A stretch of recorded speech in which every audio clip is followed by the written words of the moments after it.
Good evening and welcome to our program this evening. We're going to sing hymn number 499, the first and the third stanzas of What a Friend We Have in Jesus.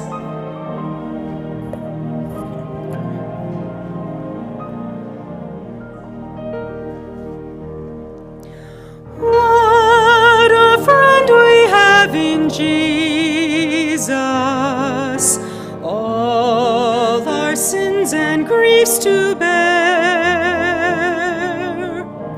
What a privilege to carry everything to God in prayer. Oh, what peace we often forfeit. Oh, what needless pain we bear. All because we do not carry everything to God in prayer. Are we weak and heavy laden, cumbered with a load of care? Precious Savior, still our refuge, take it to the Lord in prayer. Do thy friends despise, forsake thee? Take it to the Lord in prayer. In his arms he'll take and shield thee. Thou wilt find a solace there.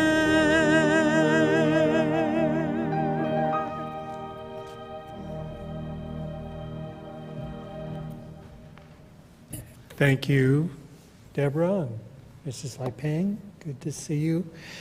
And good to see all of you. Glad you're here. You guys are going to be blessed. I'm looking forward to this.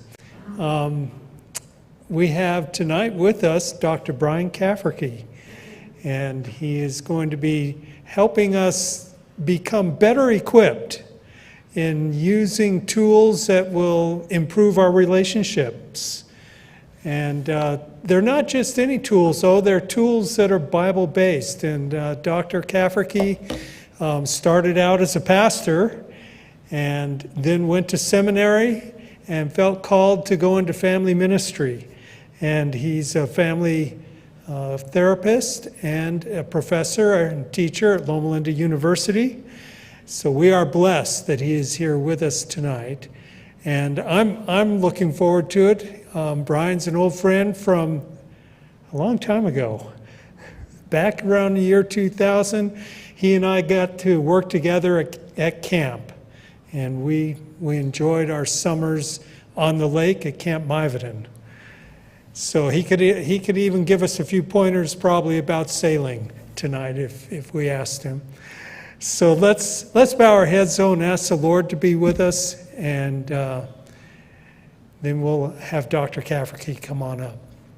Father in heaven, we are so grateful for the opportunities that you give us to learn and to grow, and the examples of people's lives in the Bible that we can learn from. And so, Lord, tonight as we listen and share and grow, we pray for your Holy Spirit to be here among us and to teach us, that you might be glorified in all our relationships. In Jesus' name, amen. Dr. Cafferky.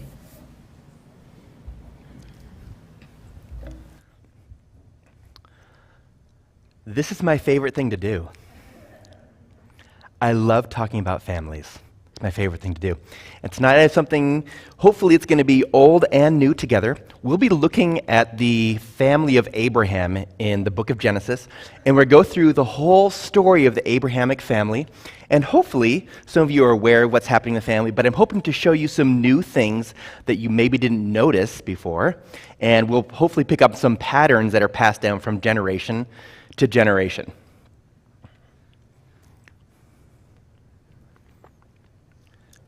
There we go. All right, so if you can see up here, on the top right corner is a U, and there are some little flowerets on the U. Those look very similar to these depictions in Mesopotamian art. Abraham would have seen this Mesopotamian art and known that this was depicting the tree of life. So I'm trying to pull what's happening from the tree of life, and we're going to look at the family tree of Abraham tonight to track the family patterns. We're going to use something called a genogram. A genogram is like a family tree, but we're not just interested in biological relationships. Instead, we're interested in how people are interacting with one another. So a genogram has some relational lines, how people are treating one another. And that's what I use as a family therapist to understand what's happening inside of families.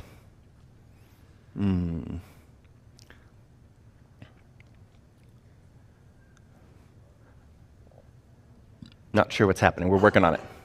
There we go. Okay. So I'm going to socially locate myself. So I'm 42 years old. I live here in Yucaipa. I'm able-bodied. I can carry boxes up and down stairs. I wear glasses when I'm looking at computers for a long period of time.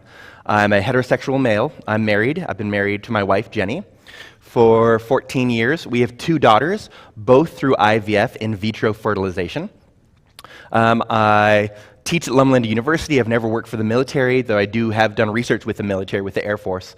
I'm a Seventh-day Adventist Christian, third-generation Seventh-day Adventist Christian. If you like the Myers-Briggs, I'm an ENFP. If you like the Enneagram, I'm a number 7 on the Enneagram. I live here in Southern California, parents of 2 daughters, a non-smoker, a PhD in marriage and family therapy. I teach at Loma Linda University. I've also done improvisational theater for over 15 years, so I do that on the side. And middle class, and I love talking about families, especially in this sort of setting, because we can use the Bible as a way to highlight how people interact with one another, and sometimes it's not so good, right? Sometimes it's biblical, but happens, and it's not something we necessarily want to emulate. But I'm hoping we can learn some things from this Abraham story to help us understand what's happening in our own families. On the left-hand side is my eldest daughter, Penelope. Right-hand side is my youngest daughter, Phoenix. They are now 2 and 6 years old. Right now, they are getting ready for bed. So hopefully they are paying attention to Jenny, and they're doing all the good nighttime routine stuff and not protesting, not running around. Hopefully they are having a good time getting ready for bedtime. So I love spending time with my daughters. So I'm glad that I get to do this here, present here, because I just saw them about 45 minutes ago. So the plan for tonight is to walk through the story of Abraham using this genogram. Now, some of you are in the back, and you're welcome to stay back there, but if you want to move forward into the splash zone, you're welcome to do that as well. We'll be using this quite a bit, looking up here on the screen to see what's happening in this story of Abraham. This is what it looked like for me as I was training to become a marriage and family therapist. This is a one-way mirror. Behind the one-way mirror, there are 4, 5, or 6 of us students watching what's happening in a counseling session. So the supervisor is back there with us, and we're watching a therapist, a young therapist, work with a family or a couple, and we're observing what's happening, and after the session is over, we get together to talk about what's happening. This is very similar to what we're going to be doing tonight. We will be walking through the story of Abraham through the one-way mirror of time. We cannot interact with them directly, but we can observe what happens in the family and see how that plays out in their family system. The first thing I want you to learn is that every behavior is a symptom of the system. Every human behavior is a symptom of the system. It could be a symptom of the family system. It could be the symptom of a school system. It could be the symptom of a societal system or the church system. But every behavior is a symptom of the system. So we're going to be tracking these behaviors in Abraham's family to find out what do these behaviors tell us about the rules of Abraham's family. So we'll be asking some questions about how the family operates. Family dysfunction rolls down from generation to generation, like a fire in the woods, taking down everything in its path until one person in one generation has the courage to turn and face the flames. that person brings peace to their ancestors and spares the children that follow. If we can understand our patterns, and we can understand that every behavior is a symptom of the system, the patterns we operate in are learned behaviors, and we probably learn them from our family, and people in our family probably learned it from their family. So these behaviors are passed down from generation to generation. Our behaviors are old. They're not new. And if we can see our behavior as part of a larger pattern, we can understand what we need to do to change these patterns. This is what a family tree typically looks like. This is a family tree of gummy bears. So you can see over here on the top left, you see the red gummy bear and then the yellow gummy bear, and then they have two children, and maybe one of the children partners with a green gummy bear, and they have some children. It's the same sort of idea as a family tree, but a genogram has some relational lines. So the first thing you have to do is learn how to read a genogram, right? So we can understand all the different symbols. So I'll kind of teach you what I teach my master's students in my classes. This is a genogram. It's going to look like this, but we're not there yet, right? It's going to look like this, but we're not there yet. We're going to stop on the top left. Top left, we have a square. Squares indicate male. So Thornton is a male. And Thornton is partnered romantically with Becca. Circle is female. Do we see that so far? Yeah? Thornton, there's an X through Thornton, so Thornton has passed away, unfortunately. And Thornton and Becca have had 3 children, and we go in chronological order. We have Tyson, the eldest son. We have James, the middle son, who has passed away at the time of the genogram has been created. And then Christy is the youngest daughter. That's what's happening on the top left. In the top middle, we have a square with some question marks. We do not know who the biological father here in this story is. Gladys, the biological mother of Roxy, has passed away, and there's 2 hash marks going through the line between Gladys and the double question mark. That means there's been a divorce in this family. They have 1 daughter, Roxy. On the top right-hand side, we have Ricky, who has passed away, and Catalina, his romantic partner, and they've had twins, Roberto and Martin. How are we doing so far? Doing okay? All right. So we'll keep practicing. It's all right. We're going to go to the left-hand side. We have James, the middle son who's passed away, partnered with Roxy, and they've had 2 children, Jeff on the bottom left, and Trisha. There's a triangle in Trisha. So I'm showing you these signs so you can understand how to read them if you ever see a genogram in the wild. So this triangle in Trisha indicates that Trisha has identified as lesbian. Sometimes these people are in our families. There's lots of things, just like people have passed away. So I'm trying to show you how to understand the different symbols. Trisha has partnered with Hannah, and it looked like they've had Julie. Jeff and Sophie on the very bottom, they've partnered together. And Dahlia, notice on the bottom, the very bottom, a little bit on the left, Dahlia, there's this yellow rectangle around her. That means Dahlia is the person who's created this genogram. Now, my brother and I both grew up in the same family, but we didn't grow up in the same family. We had different family experiences. So if I create a genogram, that might be different from my brother's genogram. We would have the same biological relationships, but my perspective of how people interacted might be very different from how my brother perceived people interacting. So this genogram is created by Dahlia. Dahlia is the eldest daughter, and she has a brother, Philip, on the right-hand side. Going over to her mother's side, Sophia. Sophia was the eldest daughter of Roberto and Karina. Karina's passed away. Then there's Emily. Emily, she was born male, but she is now transgender female.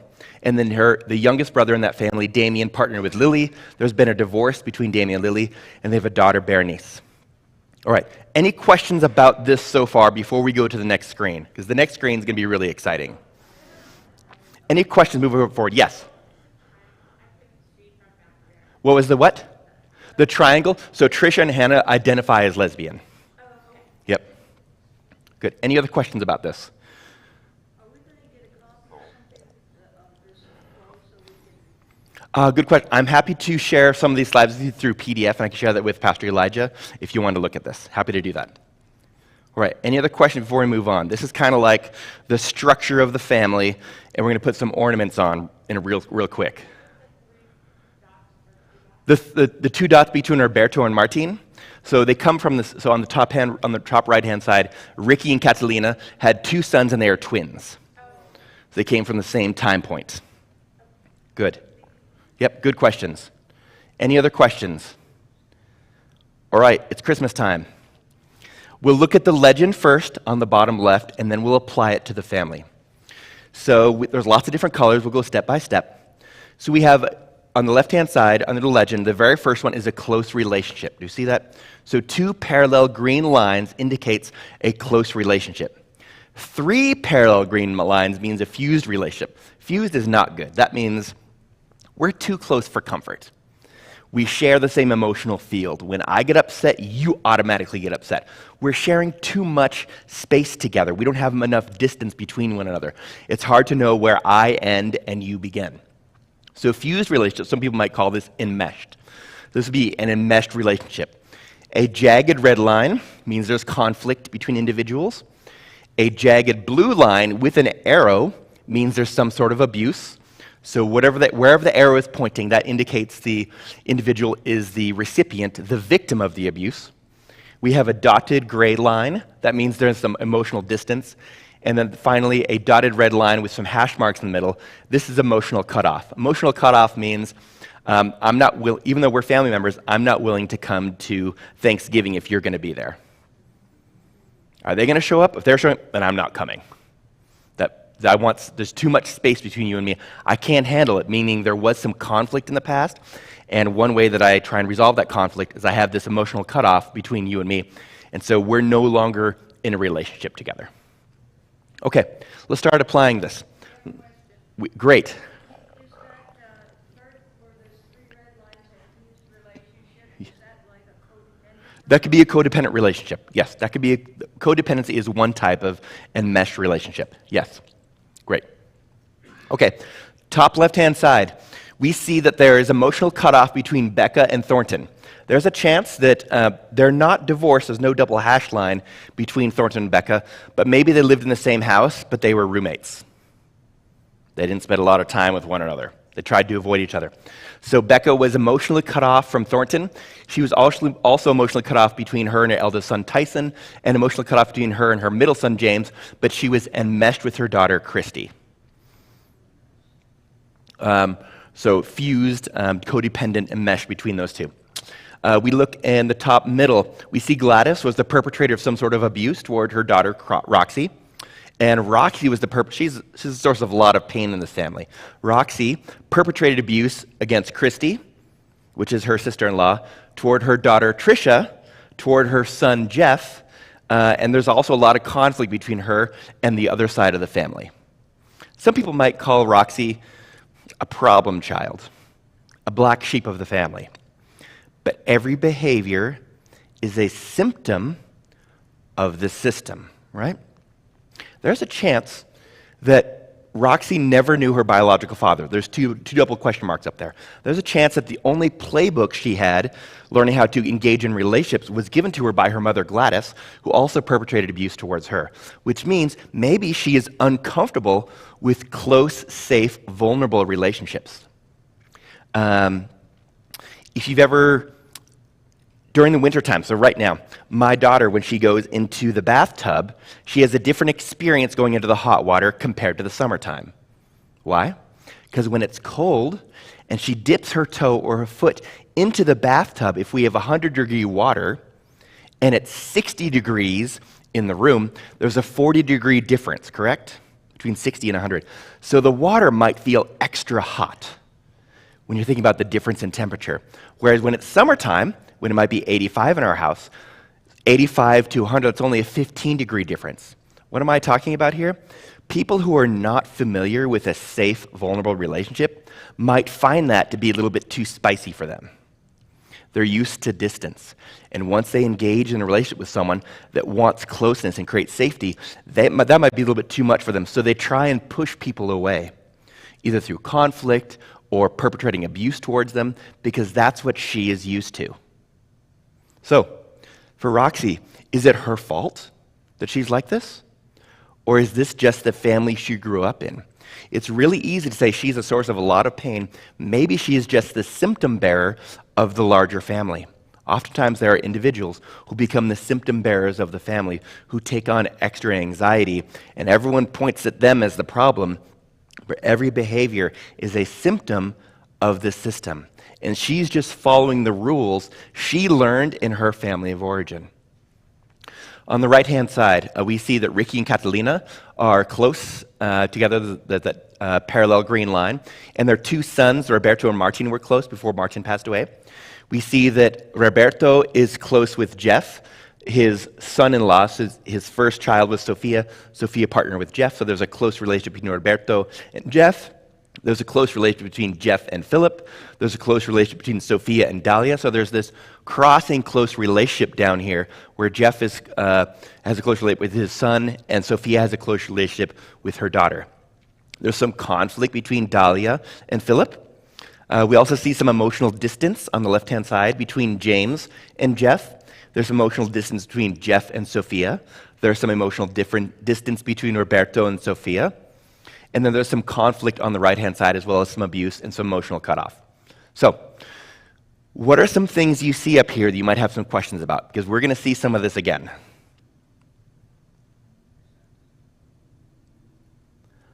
I see no hands. Yes? There, and I moved up here, and I can see the screen a whole lot better, so I would invite those of you who are in the back half, if you want to come up, you'll understand this a whole lot better.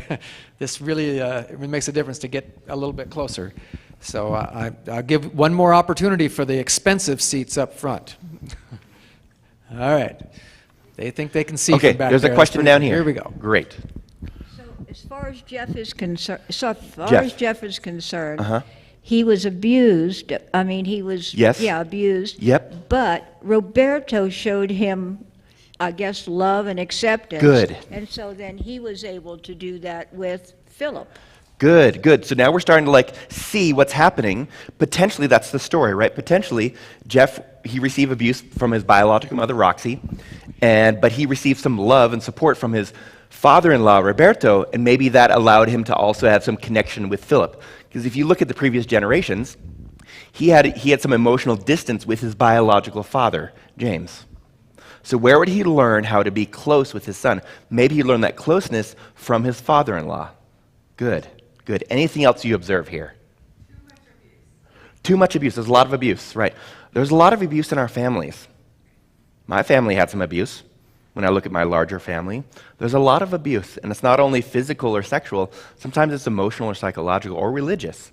There's abuse that happens in our families, and sometimes we sweep it under the rug.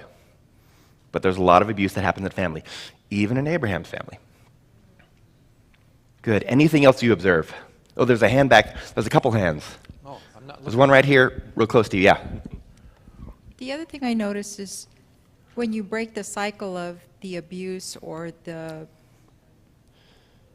conflict, and you go from a negative to a positive, the positive is always coming from an outside family source. Okay, in this Is that family. fair to say? Okay. Yeah. Okay, good. And then you start seeing more of the green as you get further down. Yeah. Once the positive gets introduced. Yeah. So let's notice there might be a pattern, Yeah. and the introduction of some new behaviors might help change that pattern for future generations. Good, thank you. I think there was another question back here or a hand back here. No, okay. Let's look what's happening over here. Notice how Sophia, on the bottom, kind of middle to right, she has some emotional distance with her biological father, Roberto, and some emotional distance from her partner, Jeff, but she's really close with Dahlia. So here's one potential explanation. In Sophia's family, Sophia was the eldest, then Emily, then Damien. Both Emily and Damien had a really close relationship with their parents, but not Sophia. So maybe Sophia, when she partnered with Jeff, she told herself, when I have a daughter, I know what it's like to be not the special one. I know what it's like not to have a close relationship with my parent. So I'm going to change that. I'm going to be really close with my daughter. So she's going to be close with her daughter. And Jeff was thinking, I know what it's like being a son in the family and having emotional distance with my father and being the recipient, a victim of abuse from my mother. So Dahlia's taken care of. If I ever have a son named Philip, I'm going to take care of him. I'm going to know he's safe. So all of a sudden we have maybe favoritism, maybe not, between Sophia and Dahlia and Jeff and Philip, and that might cause some conflict between Dahlia and Philip. Notice how there's some conflict between the siblings at the bottom, but there's emotional distance between the parents. So maybe it's kind of like two groups of two in the same family. Are we seeing some of this? Yeah. If we can see our patterns as something that we learn from our family of origin, this is something we learn, which means this is something we can intentionally break if we increase our insight into how we are behaving. Every behavior is a symptom of the system. All right, any questions about this before I move on? So you're saying that you don't choose to be a distant person or a mean person or a loving person. You are because that's what your experience has been? Correct. So you grew up in your family. How your family makes oatmeal, that's probably going to be how you make oatmeal. How your family makes special K-loaf, that's probably how you make special K-loaf. What you eat for Thanksgiving, you probably ate that for Thanksgiving in your family. A lot of things we learned, we repeat. We can learn new things outside of what our family teaches us, but the bulk of what we do, we learned in our family of origin, the family we grew up in. Okay. There's a hand back here.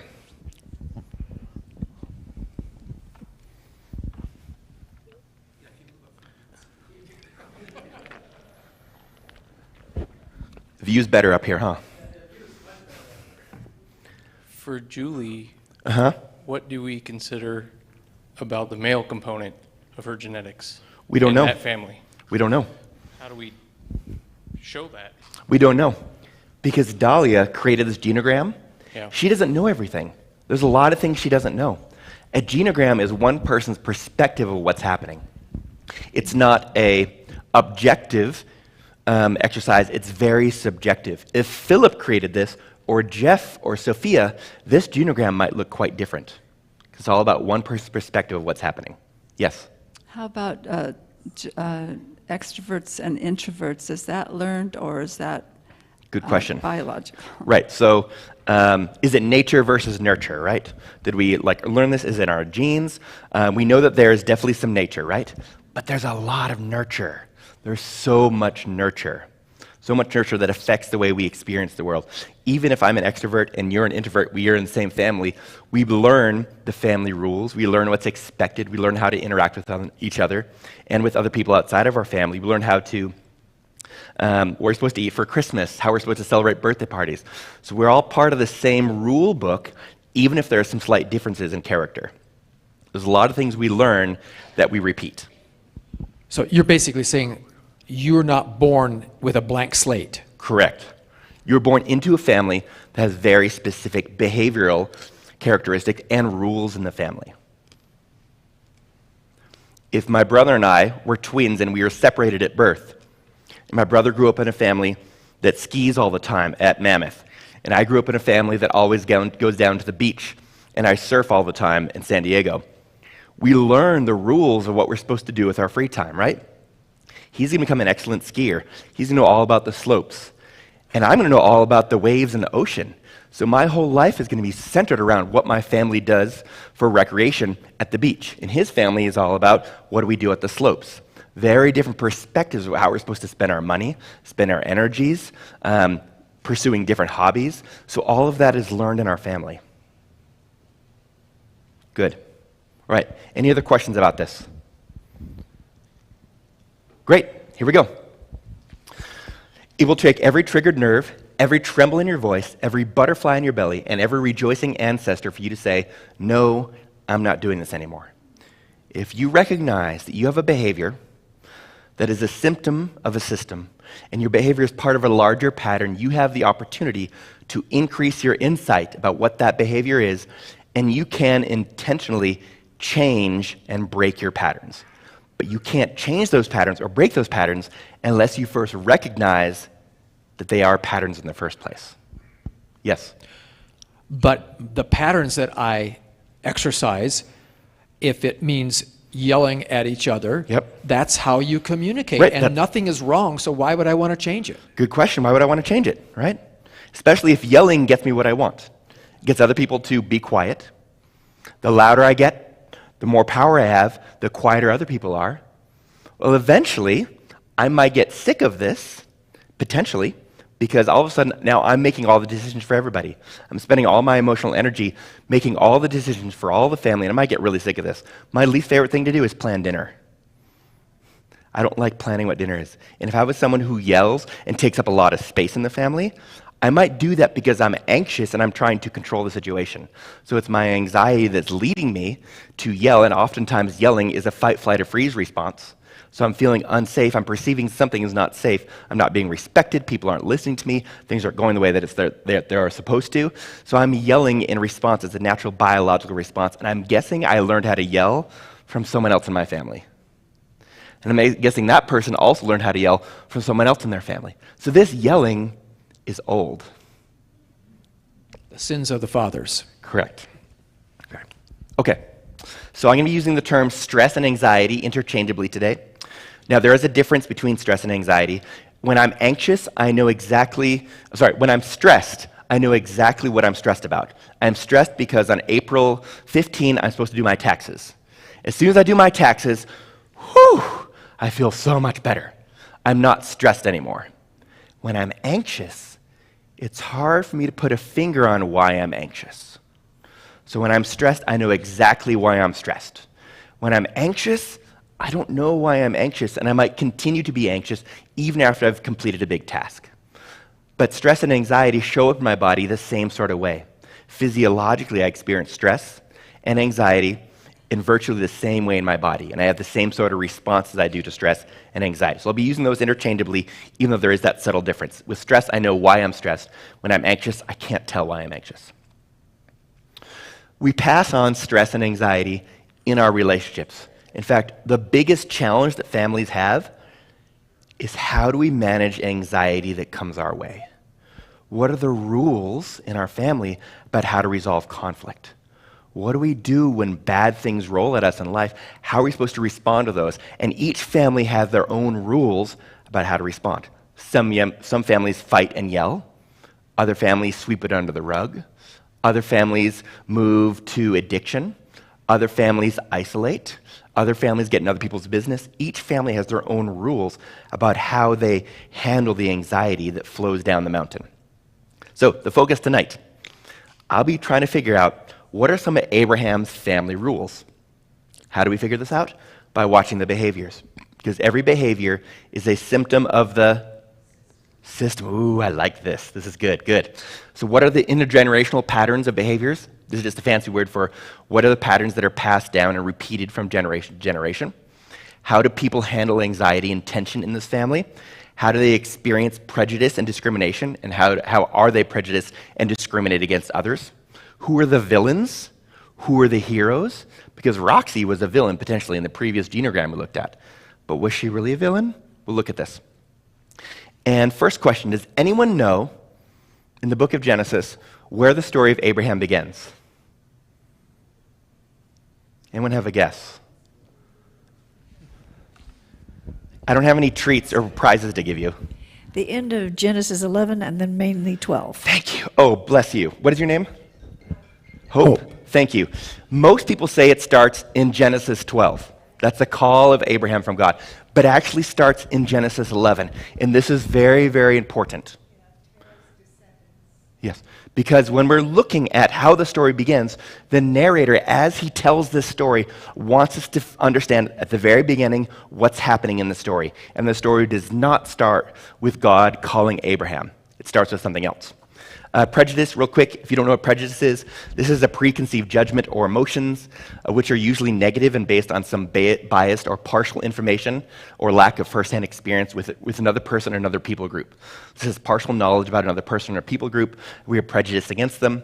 Here's discrimination. This is usually the result of prejudice when we have thoughts, attitudes, or behaviors based on conscious or unconscious bias that favor one people group over another people group based on gender, religion, class, language, color, look, etc., usually resulting in some unfair allocation of resources, treatment, opportunities, rights, or access to persons or services.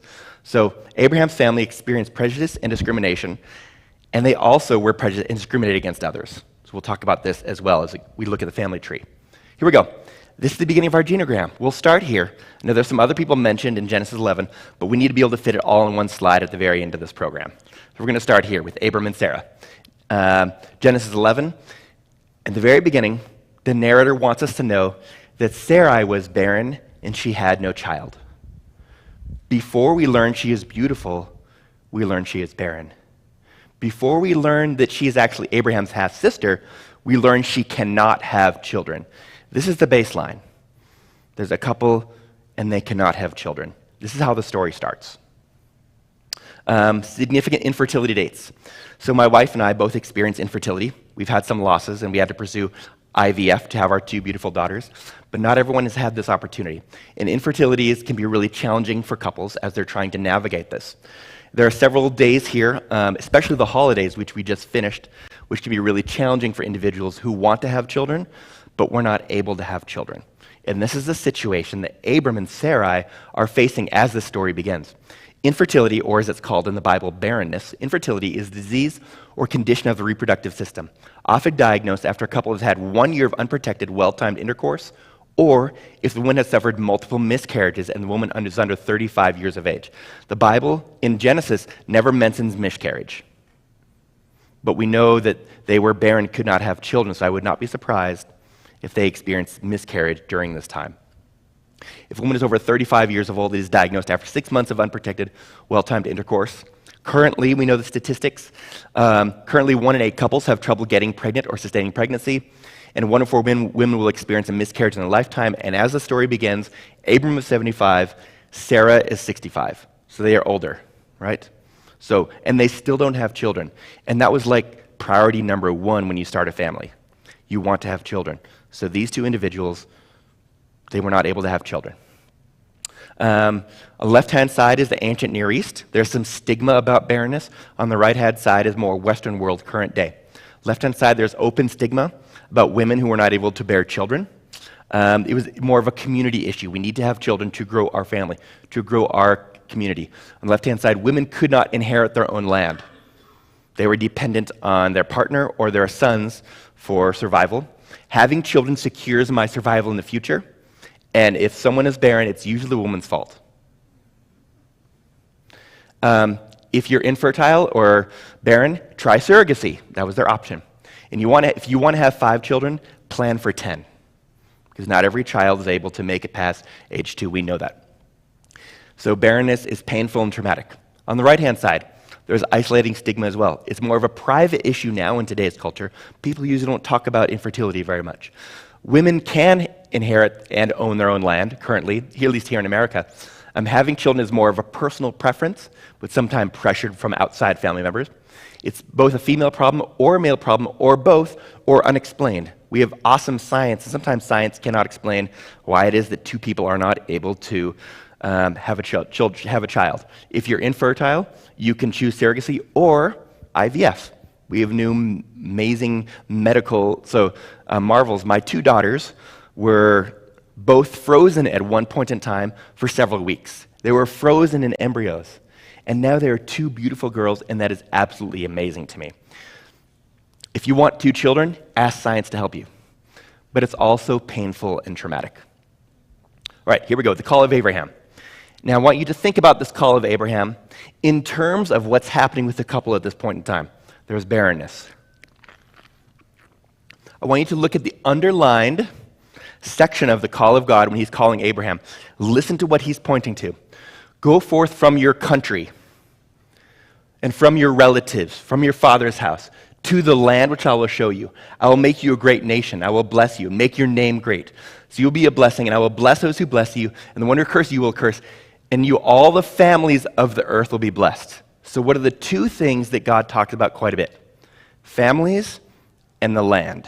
Are we seeing that pattern? He talks about families and land several times in this call to Abraham. This should not surprise us, because if we go back to the very beginning of Genesis, after Adam and Eve eat the fruit, God comes to the garden and he talks with Adam and Eve, and he talks with them about the consequence of sin and what's going to happen to their experience with their families and with the land. Let's go kind of turn back a few pages to see how God is talking to Adam. He says, "Cursed is the ground because of you. In pain you shall eat of it all the days of your life. Thorns and thistles it shall bring forth to you, and you shall eat the plants of the field," again, the ground. "By the sweat of your face you shall eat bread, till you return to the ground. For out of it you were taken, for you are dust, and to dust you shall return." So, Traditionally, this is seen as God is telling Abraham, now you're going to have to work for your food. And in pain, through blisters and sore back, you're going to get food. That's how oftentimes it's framed. But what is the real pain of trying to grow food? It's when you try and grow food and the earth is not supplying the food. When you're trying to grow food and there's a famine, right? When you're trying to work hard for food, you're toiling the ground, blood, sweat, and tears, and it's producing thorns and thistles instead of food. That's the real pain God is talking about. That the earth will not be producing food as you want it to. Are we seeing this? Yeah? Okay. He also talks to Eve. To the woman he said, I will greatly multiply your pain in childbirth. In pain you will bring forth children, yet your desire will be for your husband, and he will rule over you. I don't think, so I'm male, I've never given birth, I will never give birth to a child. And so I don't want to pretend like I have. But after talking with my wife and other people who've experienced infertility, the real pain of having children, especially now we have epidurals, the real pain of having children is when you're trying to have children, but you can't have children. It's not the act of giving birth that's painful. Yes, that's obviously painful and can be traumatic, and this is one of the most dangerous parts of a woman's life, right? But when you want to have children and you can't produce children like you want to, that's what God is talking about. He's talking about famine and infertility. God says, you're going to try and have kids, and you're not going to be able to have them like you want to. You're going to try and grow food, and you're going to experience famine in the land. In fact, every single generation in Abraham's family experienced famine. They don't have enough food, and they experience barrenness. Every single generation has to deal with these two big struggles. And God said this is going to happen several chapters earlier. So this is really the struggle of the family. How do they overcome famine? What do we do? How do we overcome infertility? What do we do? All right, moving forward in this genogram. Abram partners with his half-sister Sarai, and his brother Nahor partners with Milcah. So I kind of moved them together in the genogram, so our genogram is growing a little bit. We're going to focus on, so we hear about Terah, Abram, Sarah, and Lot in chapter 11, and also in 12. And here's what's happening on the bottom right-hand side is, we can see Tigris and Euphrates River. Abram and Sarah move from Ur up to Padamaran. Oh, who likes emails? Who likes checking your emails? Who enjoys that? Well, people, one person, okay. Who likes trying to have a conversation with someone, the other person is texting on their phone? Who likes that? If you don't like emails, you don't like people texting when you have a conversation with them, you can thank the Mesopotamians because they created the first written language.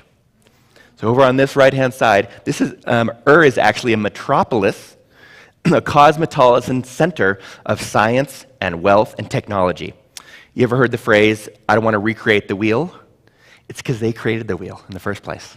And this land over here around Ur, because of the irrigation, because of the Tigris and Euphrates, they were able to grow wheat and barley many times fold compared to the surrounding area, which means they produced a lot of goods, which means they had surplus resources, which means they could trade those resources for other things. This is a very wealthy location, Ur. Archaeologists have also looked at the city of Ur, and they have found canals and ditches and irrigation inside the city, meaning inside this ancient city of Ur, they had running water, not just to central locations where people could go and get water like a well, but also to certain houses. So there's running water. It's a cosmopolitan city. It's a wealthy city full of art and architecture, and Abram and Sarai move up from this cosmopolitan city up to Padamaran and then over to the wild, wild west, over to Canaan. Very different. Living the more Bedouin lifestyle in tents. Living in tents, camping, is very different than living in a place that has running water. Amen? It's a very different sort of lifestyle. So when they move up to Padamaran, God calls them. They move to the wild, wild west of Canaan in a very different sort of lifestyle. So their story was really their infertility story. Anyone know who their first son was? Any guesses? Did you say they? That means Yeah. Abraham and Sarah. Who's their first son? Isaac. Okay, what if I said it wasn't Isaac? What would you say? Ishmael. What if I said it wasn't Ishmael?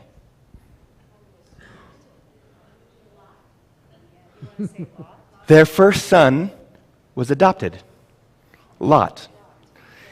They did not use the word adoption in the book of Genesis, but the narrator makes it very clear who's part of this family. Let's look at this. The underlined red parts is what the narrator snuck in there to make sure we were not missing this. So Abram went forth as the Lord had spoken to him, and Lot went with him. Now, Abram was 75 years old when he departed from Haran. Abram took Sarah's wife and his Lot nephew. Lot is part of this family unit. He's an adopted child. At this point in time, we do not have the foster care system, right? If parents pass away, other people in the family adopt the child, and that becomes part of the family. So Lot is the first adopted child of this family. Later on, in Genesis 12, there's a famine in the land, and Abram goes down to Egypt with his wife and Lot, and he's worried about his well-being, right? So he talks to his wife, says, listen, I'm worried that they're going to discriminate against me because I'm an outsider, right? I'm from Mesopotamia. I'm way over here in Egypt, and I'm worried when they see that you are beautiful, something bad is going to happen to me. So will you please lie and say that you're my sister instead? Do you remember the story? Yeah? Yeah. And then later on, Pharaoh finds out, and he sends them away. So he sends Abram and Sarai up from Egypt, and Lot went with him. And number 5, now Lot, who went with Abram, the narrator wants to make it very clear who is going with Abram and Sarai. Lot is joining this family. Also had flocks and herds and tents. So what happens is Lot was adopted by Abram and Sarai. Some of you might still be a little bit skeptical. How do you know, Bryan? How do you know he just didn't like a side piece just traveling with him? Well, the way that Abraham championed for Lot is very similar to the way that he championed for Ishmael and Isaac. And we'll see that moving forward. What about where it says nephew? Yeah, nephew. You can adopt your nephew, right? I suppose. You can adopt your nephew. Sometimes here in America, we think that adoption isn't quite the same thing as having a biological child. That's not the case. We can still love and grow and nourish and cherish, and an adopted child can definitely be part of our loving family. So in Genesis 13 and 14, and then 18, Abram cares for Lot. He lets Lot choose first where to settle, right? Because there's some conflict between Lot's flocks, shepherds, and Abram's. And Abram says, look, you choose where you want to go. I let you have first choice. And Lot chose Sodom and Gomorrah, this lush area. He chose to go there. Abraham rescues Lot. If you remember the story about these 4 kings from the east that come in and take Lot and his family from Sodom and Gomorrah, Abraham gets his posse together, chases after them, rescues Lot, even though he is vastly outnumbered by a very professional army led by 4 different kings. He still is willing to risk his own skin to go in and save his adopted son Lot. And then Abraham bargains with God to save Lot's life. It's clear that Abram is very interested in preserving Lot, very interested in Lot's well-being. Genesis 15, Abram said, O Lord God, what will you give me since I am still childless? And the heir of my house is Eliezer of Damascus. And Abraham said, since you've given me no offspring to me, one born in my house will be my heir. And all of a sudden there's this sweet idea that Sarai has. How about we take this maidservant who I received down in Egypt, right? This maidservant, this Egyptian maidservant Hagar. How about we have surrogacy with her to have a child, and that will be the way we pursue biological children. Remember the story? Yeah, okay. We know that after Hagar gets pregnant, Sarai mistreats her, and Hagar runs away, and God meets her and sends her back. And oftentimes, we see Sarai's idea of having a surrogate as being unfaithful. Have you heard of this before? That if Sarai was just more faithful in God, then she wouldn't have caused this whole mess with Hagar. Have you heard of this sort of thing before? Okay. We kind of critique Sarai for doing this. Do we critique Rebekah for also having a maidservant? Do we critique Leah and Rachel for both having maidservants? This is often what happened. You would have a maidservant because we knew infertility was a challenge. And how do you get around that? Surrogacy. Sarai did not travel with a maidservant. She only received a maidservant after she went down to Egypt, and now she has a maidservant. So now maybe Sarah's saying, hey, let's try this. This is another option. Now, it's very clear that the narrator of the Bible is critiquing Sarai for this choice. That's very clear. But Sarah is not the first person in the world to come up with this idea, right? This is a common way to get around infertility, have someone else carry the child. In fact, that was her whole pitch to Abraham, right? Hey, how about we have someone else carry the child, then this will be our child. But after she got pregnant, things changed in that relationship. It's clear we know who the biological mother was of Ishmael, right? The biological mother of Ishmael was Hagar. The biological mother of Isaac was Sarai. We on board with this? Anyone know who the biological mother of Dan was? One of the maidservants? Okay. How about Zebulun? And who the biological mother of the... Oh, do you know who the biological mothers are of all the children of Israel? No. Raise your hand if you feel pretty confident you know who all the biological mothers are of all the children of Israel. Why don't we make that same distinction? We do it here, right? Hagar, Ishmael. Sarai, Isaac. Why don't we do that for the other 12 sons of Israel? Anyone know? We don't make a big stink about it. What? Yes, but there's also a bad relationship between Leah and Rachel, right? But why do we make a big distinction here, but we don't make this big distinction 2 generations later? Ishmael was not the blessed child from God. But God said he would still bless him, right? Well, he blessed him, but the Bible talks about it was the works, and that not by faith. Okay, yeah, not by faith, right? Isaac was the child of faith and The son of promise, right? So it's different from the 12 children. They were not. They were all. It doesn't matter for them. All by faith. All by faith. So surrogacy by faith 2 generations later, but not surrogacy by faith here. Yeah, okay. And we often see this as a point in time, we start talking about polygamy, right? Having too many partners, that's not good, right? Not good. Look at all the problems between here. Look at all the problems between Sarah and Hagar. In my opinion, personal opinion, for me it's not, so I'm not pro-polygamy, but understanding for them, they were like, polygamy is a way to get around the barrenness, right? Through surrogacy. For me, the big issue is not polygamy. The big issue is what happens after polygamy and how Sarah decides to cut off half of her family. Because of that separation, what happens down the generations?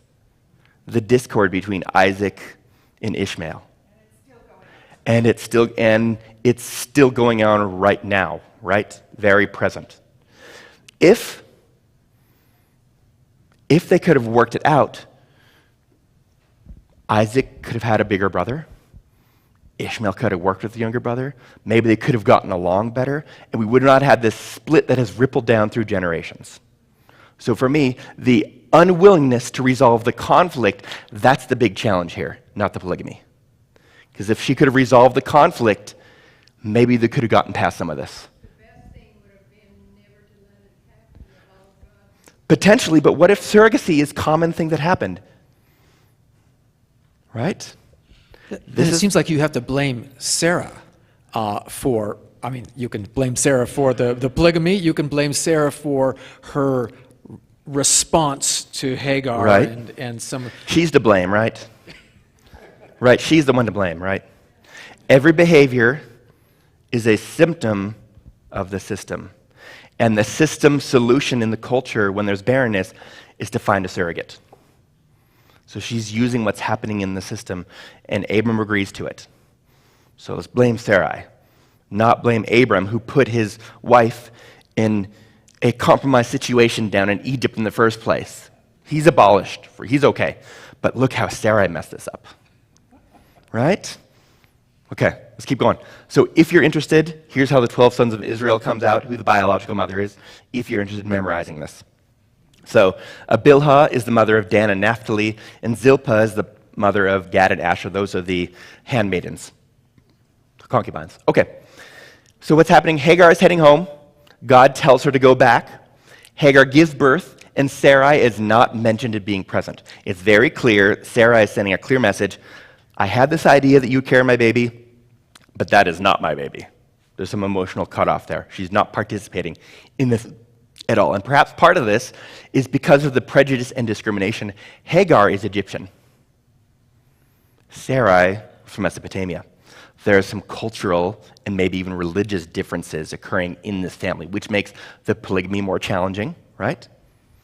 But also makes the conflict more present, and Sarai clearly has more power than Hagar because she owns Hagar. Genesis 17, there are name changes. Finally, we have Abraham and Sarah. I don't have to say Abram and Sarah anymore. It means Abraham and Sarah. There is circumcision and more infertility for Sarah. Genesis 18, Sarah laughs at God when the three visitors come. And they say that Sarah's going to have a child, and she laughs because how could this even happen? I'm so old. I've tried surrogacy. This doesn't work. And at least now we have this child that I don't even want in our family, and she laughs about this. Abraham bargains with God about Lot, and infertility is mentioned again. This is something the family is struggling with for several chapters. Abraham is not a morning person. There are 3 times in the Bible where Abraham gets up early. We'll go to the last one first. Genesis 22, this is the Akedah, the binding of Isaac. This is before Abraham is going to take Isaac up to Mount Moriah to sacrifice him. So Abraham, there are 6 verbs here, all in red. So Abraham rose early in the morning and saddled his donkey and took 2 of his young men with him and Isaac his son, and he split the wood for the burnt offering and arose and went to the place of which God had told him. What's happening here is the narrator is drawing out the scene very slowly. We have a wealthy, seasoned individual who clearly has the opportunity to have servants do the work for him, but he wants to do the work himself. The Hebrew language is very succinct, very parsimonious. Oftentimes it's, they got up, they went, they arrived. And here the narrator is zooming in to see this father doing all these things because this might be the last time he sees his precious son in camp before leaving to sacrifice him. Genesis 21, the previous chapter. This is before Ishmael ascended to the desert. Notice how there's a very similar pattern. So Abraham rose early in the morning and took bread and a skin of water and gave them to Hagar, putting them on her shoulder, and gave her the boy and sent her away. This could be the last time that he sees his son at home in camp. The first time Abraham gets up early in the morning is Genesis 19. This is after the angel saved Lot and the daughters, and Abraham has bargained with God, and he's waking up in the morning to see what has happened to Sodom and Gomorrah. So Abraham rose early in the morning, and he went to the place where he had stood before the Lord and where he had bargained with God. And he looked down towards Sodom and Gomorrah, and he looked toward all the land of the valley, and he saw, and behold, the smoke of the land ascended like the smoke of a furnace. So for his 3 sons, he's willing to get up early in the morning for Lot, Ishmael, and Isaac, but nobody else. And only once. He's not a morning person. But if it's the last time he's going to potentially see his son, he's willing to do it. Genesis 20, Abraham lies again to King Abimelech, using the same exact lie. Oh, please, please, I want to preserve my own skin. Will you please tell him that you're my sister, not my wife? Because he knows that Sarah is beautiful. And again, more prejudice and discrimination. He's worried that because he's an outsider, that he's going to be treated differently because he's a sojourner. He does not have the same rights and privileges of other people who live there. Genesis 20:17, and Abraham prayed to God, and God healed Abimelech and his wife and his maids so that they bore children. Everybody is interested in trying to have children. Infertility is not something that only Abraham's family experienced, but other people are also experiencing this. Genesis 20:18, for the Lord had closed fast all of the wombs of the household of Abimelech because of Sarah, Abraham's wife. Everyone, even fringe characters, are interested in getting pregnant. Why? Because that's how you continue on your family line. This is something that this story of Abraham is all about. How are we going to have kids? And how are we going to have food? The family moves around based on where the food is when there are famines. Genesis 21. Isaac's here. Finally, Sarah is 90 years old, meaning she waited 25 years after God called them to finally have Isaac. Abraham was 100. They waited 25 years, and we find out that Ishmael ends up teasing Isaac, and Sarah sends Hagar and Ishmael away. I've had enough. I have my son. You're out of here. And just sends them off to the desert. Is that a way to treat your family members? Just kick them out. This happens in future generations as well. In fact, this is one of their favorite ways to resolve conflict. If we can't get along, someone's got to go. So there's a big cutoff between Ishmael and Isaac. Genesis 22, the binding of Isaac. All right, so we're not going to talk about the binding of Isaac. We're going to talk about what happens after the binding of Isaac, after Abraham comes back down the mountain. And there's this interesting thing that happens after Abraham comes down the mountain. The narrator makes this little interlude about what happens back at the ranch, at Padamaran. He says, after all these things came to be, Abraham saying, behold, Milcah has borne children to your brother Nahor, Uz his firstborn of Buz. So there's this whole genogram information. And there's Bethuel became the father of Rebekah. Rebekah is important because she's going to be the next matriarch of the family. And the narrator is saying, alert, I should talk to you about Rebekah because Rebekah is about to enter the scene as the new matriarch of the family because Sarah is about to pass away. There's this mention of these other people, including Rebekah. Now back to our previously scheduled program. See what happens. Sarah passes away. She dies at age 127, and Abraham mourns. Now there's some interesting things about this story. So Genesis 22, Abraham returned with his young men, and they rose and went together to Beersheba, and Abraham lived at Beersheba. So where does Abraham live? Beersheba, good. And then there's this back at the ranch mentioning Rebekah. The very next line, now Sarah lived 127 years. These were the years of the life of Sarah. Sarah died at Kiriath Arba, that is Hebron, in the land of Canaan. So where did Sarah die? Hebron. And where was Abraham living? Beersheba. So, a couple things could be happening here. One, they're living the more Bedouin lifestyle. And so there's a chance they move around, correct? To make sure there's adequate food for their flocks. But then it says, Sarah died at Kiriath Arba, that is Hebron, the land of Canaan, and Abraham came in to mourn for Sarah and to weep for her. Through this passage, Abraham always refers to her as my dead. The narrator is the only one who calls Sarah Abraham's wife. Let's look at the distance between Beersheba and Hebron. This is 26.4 miles.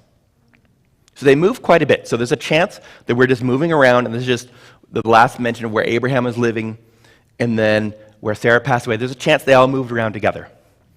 But this is quite a big distance between them. Also, this verb, and Abraham came in to mourn for Sarah, this could also be translated, and Abraham came up to mourn for Sarah. So the question is, are they living together? Bryan, why are you even asking this? Why is this important? Let's think about the relationship between Abraham and Sarah up to this point in time. Twice, her husband has tried to convince her to say that you are my sister, not my wife, and twice she has been taken into the king's harem, right? Her favorite son, Isaac, there's no mention in the story of Abraham ever talking to Sarah about taking her blessed promised son up to Mount Moriah. She has been pulled from Ur, the cosmopolitan city, to live into the Wild West. She had to wait 25 years before her child would come. She has lived a rough life, very different from the life she grew up in. So what's the distance between here? So here's a map of Beersheba in Hebron, and then here's a map of Yucaipa SDA Church, and all the way to Palm Springs Aerial Railway, that's the distance between them. So Beersheba's over here at Yucaipa SDA Church, and Hebron is over here at Palm Springs Aerial Tramway. Why are they so far apart from one another? I do not think that they were divorced. I think that's an option. But I wonder if the narrator is trying to tell us through geographical information what's happening in the relationship. I wonder if the geographic distance is indicative of the emotional distance that's happening. There's a lot of conflict that happened within that family, even sending away Ishmael. I don't know how Abraham felt about that. And clearly, the story of Genesis is all about the divine. It's all about Yahweh, Elohim, the creator God, the God who creates his covenant with humanity repeatedly, even though humanity is unfaithful. But there's still some unpleasant family dynamics that are present here. And I wouldn't be surprised with all the infertility, with the lying about you being my sister, not my wife, and what's happened between her and Hagar, all of this jamming into the relationship and being a wedge between these two individuals. Yes? Just a possibility of another Yes. quick look at Yes. it. She might not have been able to travel much anymore. It might have been too hard on her, and Abraham was still Yeah. traveling with the flocks and things. Yeah. And so that's just maybe another Yeah, absolutely. another possibility. She's older. That's absolutely. She might be, I'd rather just stay in one spot instead of moving all the time, because when we get older, it's more difficult to do all these transitions. But I don't know why he wouldn't stay with her. Maybe it's a cultural piece. There's a lot we don't know here. There's a lot we don't know here, right? Yes. Another comment. I went to a Torah study with Dennis Prager. He's on the radio, and that was about 15 years ago. And he said that he thinks maybe Sarah had nothing to do with Abraham after he went up the mountain to try to kill her son. That's a possibility. And so I thought that was interesting. She never speaks again in the story. Yeah. Yeah. There's a lot of things we don't know. I'm just kind of noticing some of the behavior. All right. Genesis 24. Abraham says, "We need a wife for my son." So he trusts his servant. "You promise you'll find us a wife for my son?" You go on the quest. The servant goes on the quest up to Padamaran, goes to the well, sees Rebecca, relays the message. There's the moment, the opportunity for Rebecca to make a choice. She runs back to her family. And eventually the family have this powwow. Then they send Rebecca with the servant back down to meet Isaac. In Genesis 24:67, then Isaac brought her, that's Rebecca, into his mother Sarah's tent. And he took Rebecca, and she became his wife. And he loved her. Thus Isaac was comforted after his mother's death. Genesis 25, Abraham takes another wife. He has 6 more offspring, but he ends up sending them away, sends them east, so that Isaac can be right here. He has other children, but he says, I want to protect Isaac, so he sends some other children away. Isaac really only has 1 chapter to himself as the main patriarch. Other than that, he's more of a supportive character. Even his twins, as soon as they arrive, Esau and Jacob, they upstage him because they're more interesting, more powerful. Isaac doesn't do very much. He doesn't travel away from Canaan. He's more of a supporting character. So the question is Isaac weak?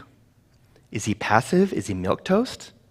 Is he not as strong as robust as the other patriarchs? Any thoughts about this? Well, I have some thoughts. That's why I'm here, right? A lot of theologians talk about how Isaac is more of a passive and weak character. In fact, one of his most famous stories is when he's getting tricked by his son, right? But let's notice, in this picture, we have some movie stars who are working out in a weight room. We have 3 individuals here. We have Mark Wahlberg on the left, Anthony Mackie in the middle, and The Rock Dwayne Johnson on the right. They have big shoulders. If I'm walking down the street and I see them walking towards me, I'm crossing to the other side of the street and continuing on my way. But let's look how big they are compared to other people. Here they are, next to NBA players. The guy on the left, so on the left-hand side, that very far left, that's Charles Barkley, next to Mark Wahlberg. Mark Wahlberg looks like he just drove his bicycle and he just took off his helmet. He doesn't have a driver's license, right? Look how small he looks. Even the very right hand, that's Shaquille O'Neal, one of the biggest NBA players, and just left of him, that's Dwayne "The Rock" Johnson. He looks small, right? He looks like he's coming to ask for some milk money to go spend at the corner store. He looks really small. Over here on the left-hand side, we have one of the biggest wide receivers, DK Metcalf for the Seattle Seahawks, and his former quarterback, Russell Wilson. This guy is 6'3", 240 pounds, 1% fat, 1,000% muscle. He's a big dude. But look at him in comparison to one of the other tallest NBA players. He might have his permit. He definitely doesn't have his license, right? He looks small. He's wearing a baseball cap. He has a little sweater on. He's a little kid, even though he's 6'3", but he looks small. Who we stand next to in our family makes a difference how people see us. Abraham is Big Daddy, right? He was called by God. I'm getting some tingles. He was called by God. God's created his covenant with him first, promised him this child. Abraham is a Big Daddy, right? Then we have Isaac, but Jacob/Israel is huge, right? Isaac is sandwiched in between these 2 huge patriarchs, so sometimes he looks smaller. but he was still a very important part of this family. In fact, Genesis 26, Isaac also lies to another king, Abimelech, using the same exact lie that his father used about his sister Rebekah, saying, "Will you just pretend that you're my sister?" But that he's not very good. He gets caught canoodling with his wife, Rebekah. He digs wells. He grows wheat, which shows that he's both able to participate in city life as well as a pastoral nomad. He can do both. But there's prejudice and discrimination against him. His wells are repeatedly taken away from him. He's treated differently because he's an outsider. He's not an insider. Genesis 25, Abraham dies. These are all the years of the life of Ishmael, 137 years. He breathed his last and died. He was gathered to his people. So Ishmael ends up defying. He lives in defiance of his relatives. Genesis 25, there's more infertility. Isaac is the only patriarch who prays to God, praying to God, not talking, but praying to God on behalf of his wife's barrenness. Later, Isaac prayed to the Lord on behalf of his wife because she was barren, and the Lord heard his prayer, and his wife Rebekah conceived. But the children inside her struggled with each other, and she said, "Why is this happening to me?" So Rebekah went to inquire of the Lord, and he declared to her, "Two nations are in your womb, and two people from within you will be separated. One people will be stronger than the other. The older will serve the younger." So it's clear, the older will serve the younger. We're on board with this, right? The older will serve the younger.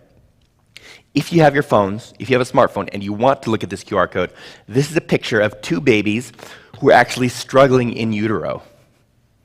They're fighting each other, and this can actually be a very dangerous thing because depending on where their hands are, their limbs are, what happens to the umbilical cords around them if they're sharing the same sac, this is a very tenuous situation.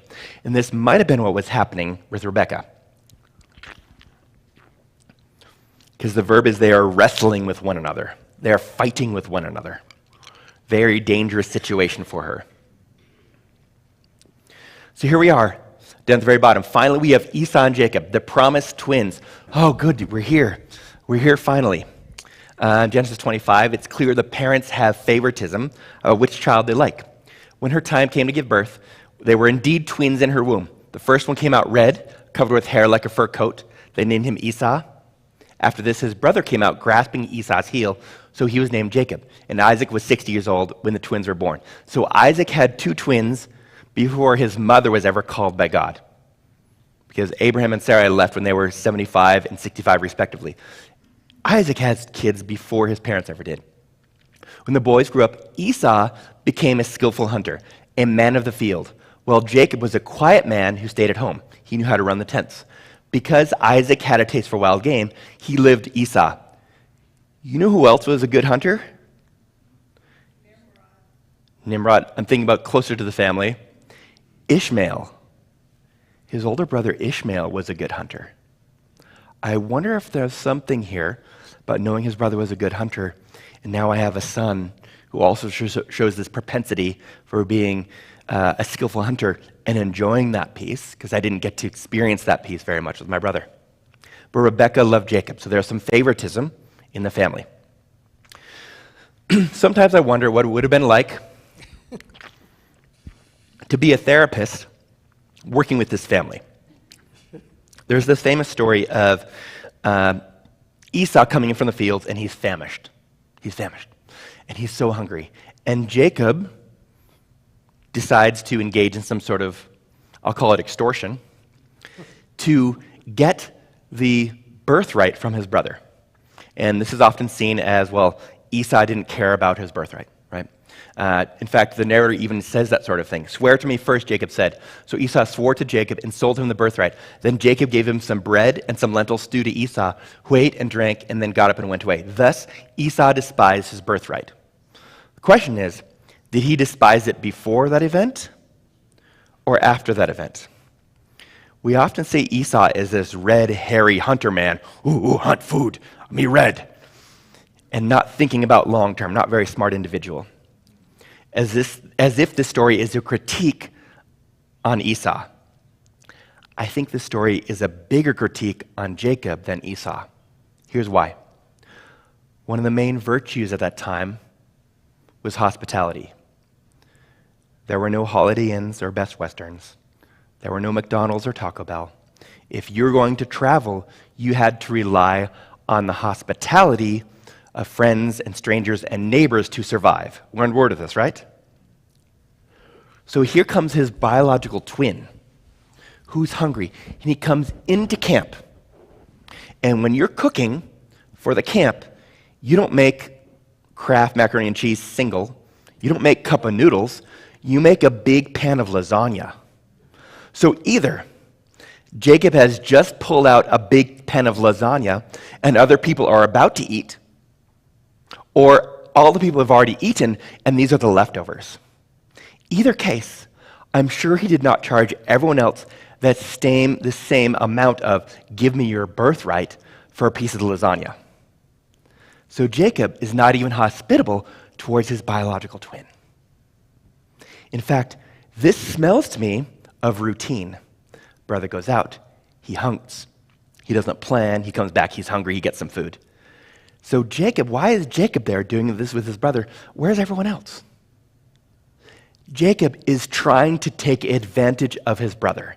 That's what's happening. It's not that Esau was dumb or didn't care. Esau is so hungry, he's going to do whatever it takes. And his brother's saying, you can't have any of this garlic bread and lasagna until you give me your birthright.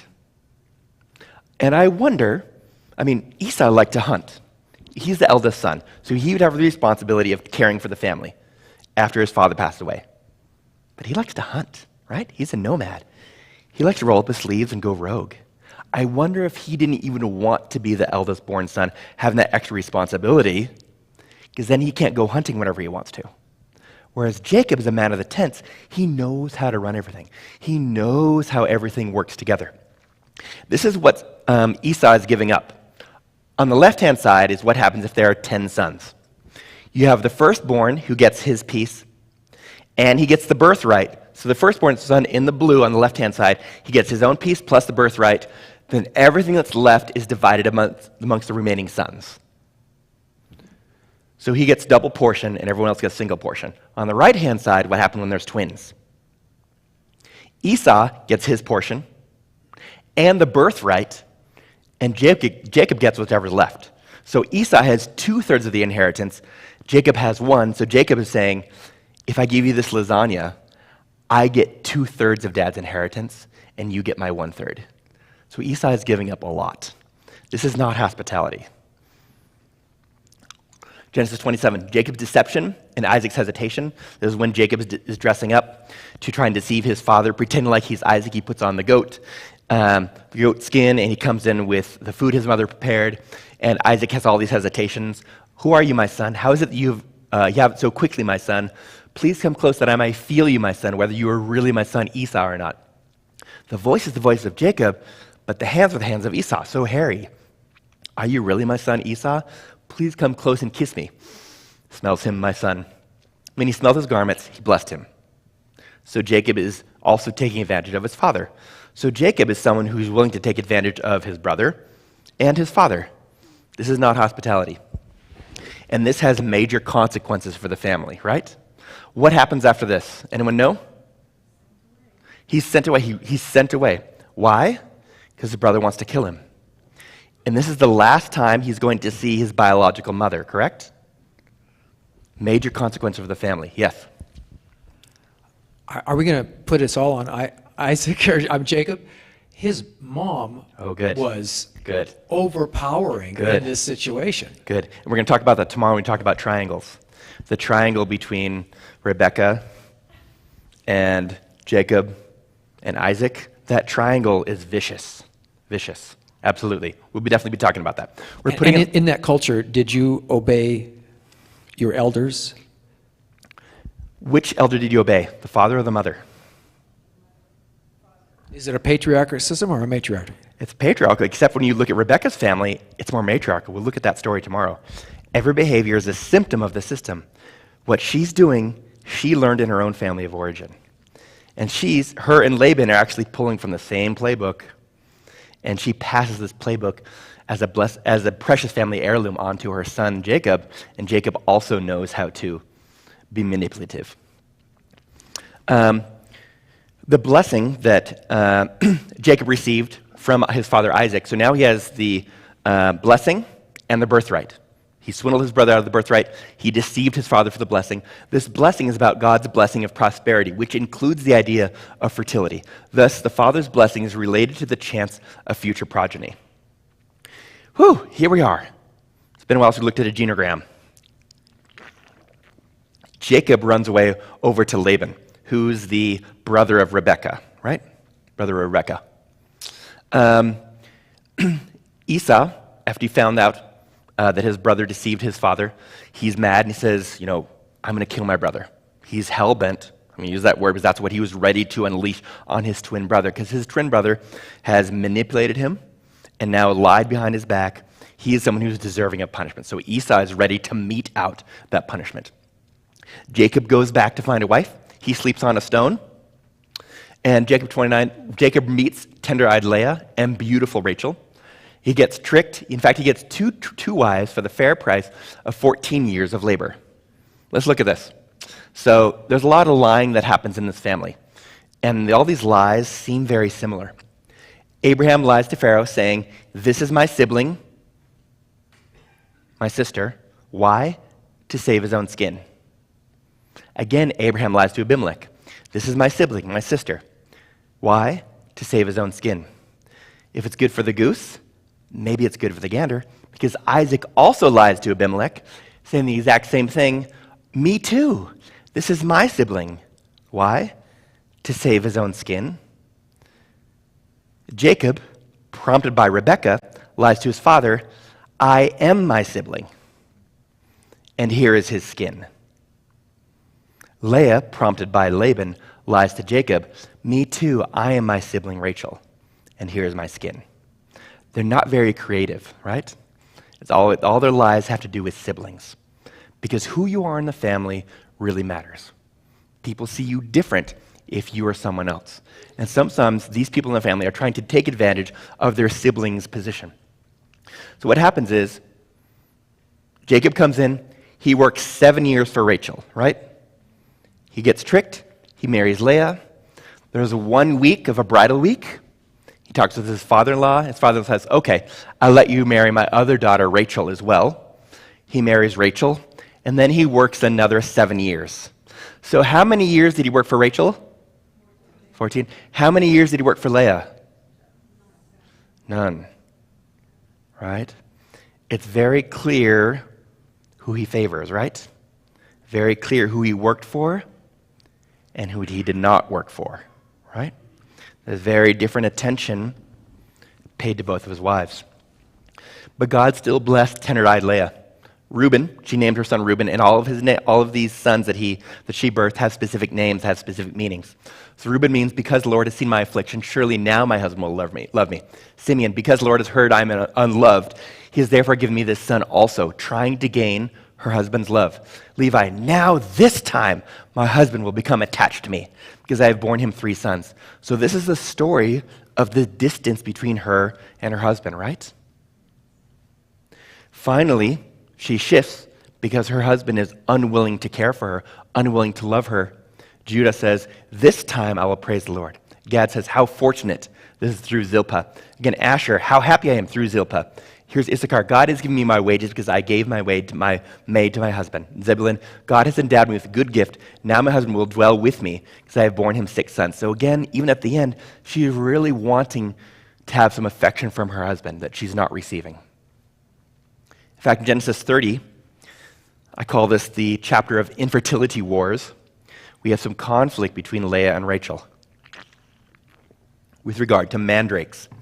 Now, in the days of the wheat harvest, Reuben, the eldest son, went and found mandrakes in the field and brought them to his mother Leah. Then Rachel said to Leah, "Please give me some of your son's mandrakes." But she, Leah, said to Rachel, "Is it a small matter for you to take my husband? And would you take my son's mandrakes as well?" So Rachel said, "Therefore he may lie with you tonight," that's one time, tonight, "in return for your son's mandrakes." Anyone know what a mandrake is? What? A root? Is that a question or an answer? An answer. Okay. It is a root. It is a root. And here's what mandrakes look like. The roots are kind of on the bottom, and the flowers and the fruit are on the top. Notice how these roots look kind of human, kind of anthropomorphic. Do we see that? In different cultures, mandrakes were seen as an aphrodisiac. They were sometimes worn as amulets around someone's neck to help ward off evil spirits or to provide good luck. These can also be chopped up and put in tea and something that you drink. So there are multiple purposes for these mandrakes, but these mandrakes are supposed to help someone who is infertile have a baby. So Rachel, who does not have any children at this point in time, really wants a baby, right? Because her sister is having children, but she is not. And so she sees these mandrakes brought in, or she hears about it. She goes to her sister, I want my mandrakes. And Leah is in a difficult position because she wants the mandrakes to help her also, but she also needs a partner, right? She needs her husband. So she is between a rock and a hard place. Do I trade these mandrakes, which might help me get pregnant, or do I have access to my husband for one night? So she's in this very difficult situation. Has anyone gone to school for pharmacy here? Is anyone a psychiatrist? No? Okay. So these are actually deliriant hallucinogenic tropane alkaloids. These are drugs, is what these are. So what's happening is Rachel is selling her husband to get fertility drugs. She is literally pimping out her husband for one night so that she can try and have children later. She's so desperate to have children. And this is what's happening in this family. There's this Pashto proverb that says, I was swift in my revenge. I only waited 100 years, because at this point in time, we know that Jacob, with Leah and Rachel and the children, are eventually going to go back to Canaan, and Esau will be waiting. How is Esau going to respond to them? And as they are leaving, Jacob runs away with his family to Canaan, and he's caught by Laban, who says, hey, so hold on a second, hold the horses. Where are my family idols?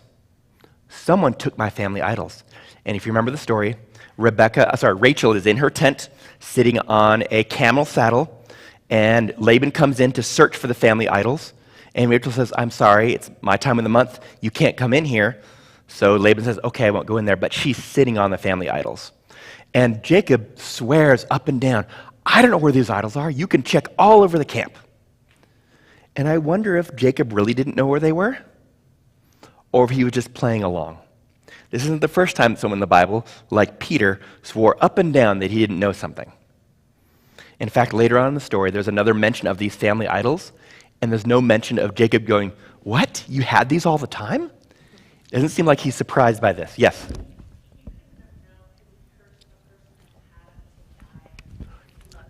Okay, well, let's get on the microphone. I said he couldn't have known because he cursed the person to die, and he loved Rebecca, so how could he have known? Right, because he swore, he cursed, he couldn't have done that. Didn't Peter do that also? When he was in the court of the high priest? Didn't he swear up and down? So I don't think people who are good at manipulating and lying are above a few curse words to get their point across, to put up a good front. Genesis 34, Jacob is afraid of Esau. At 400, he wrestles with God. He gets a new name, right? Now Israel reunites with Esau. And if you look at the story of Genesis 33, this has strong echoes to the prodigal son. Read the stories back to back. Yes? I'll tell you again, I wasn't saying that he cursed. He was saying that whoever in the camp had them, or amongst these people, he ordered for them to die, and he would not have done that to Rebecca had he known that the idols were under her dress. That's absolutely a possibility. That's definitely a possible interpretation. Genesis 34, Dinah, Leah and Jacob's daughter, was sexually assaulted, and so two brothers of Dinah, Levi and Simeon, get revenge on Shechem. They say, okay, I'll let you marry our sister Dinah if all of you get circumcised. So the whole town and the prince of Shechem get circumcised, and then Levi and Simeon go in, and they take the sword out. They kill everybody. And when Jacob hears about this, he's upset.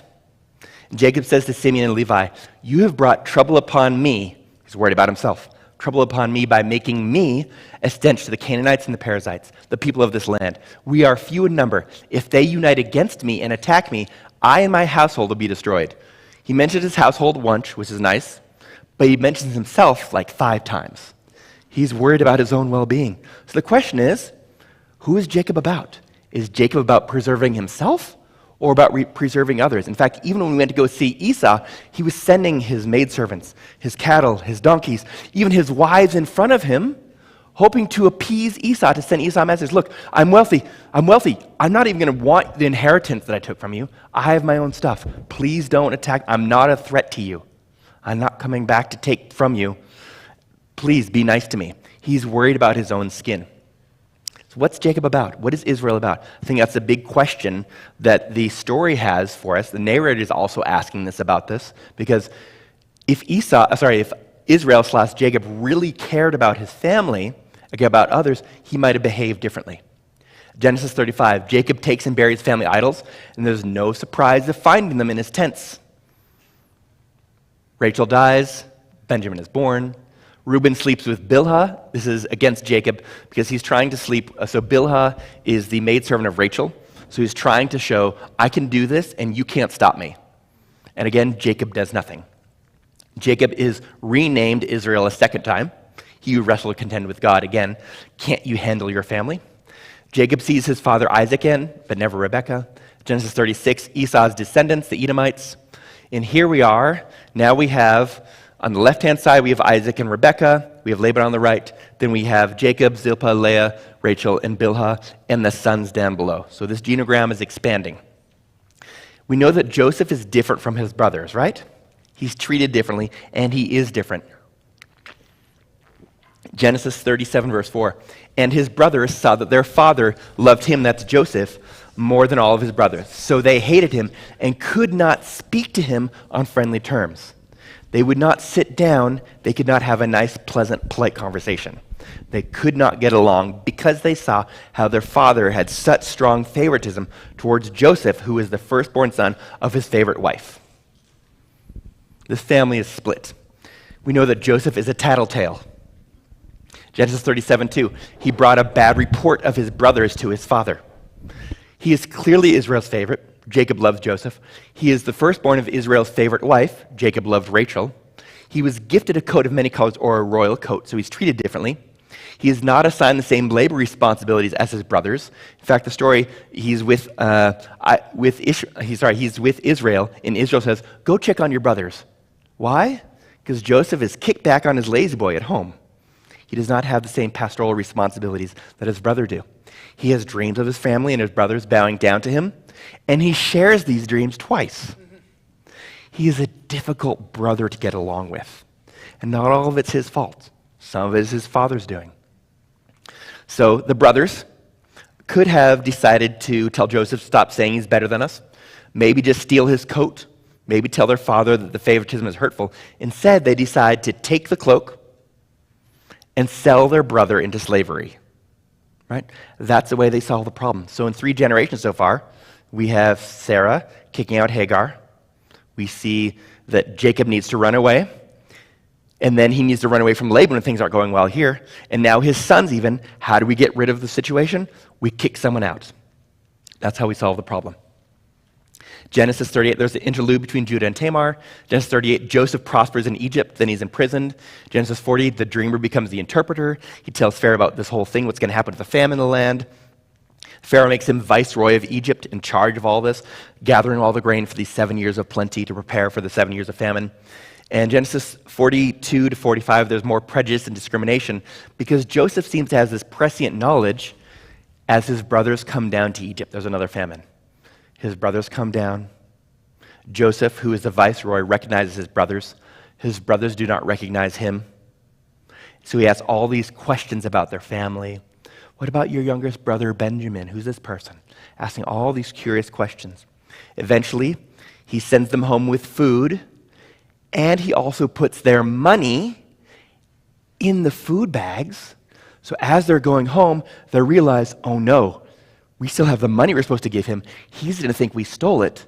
And he said, we cannot come back to get food unless we bring our youngest brother, Benjamin. In fact, I believe that Joseph also kept, I think it was Simeon, or was Reuben, I think it was Simeon. Is it Simeon? Simeon imprisoned in Egypt as the rest went home.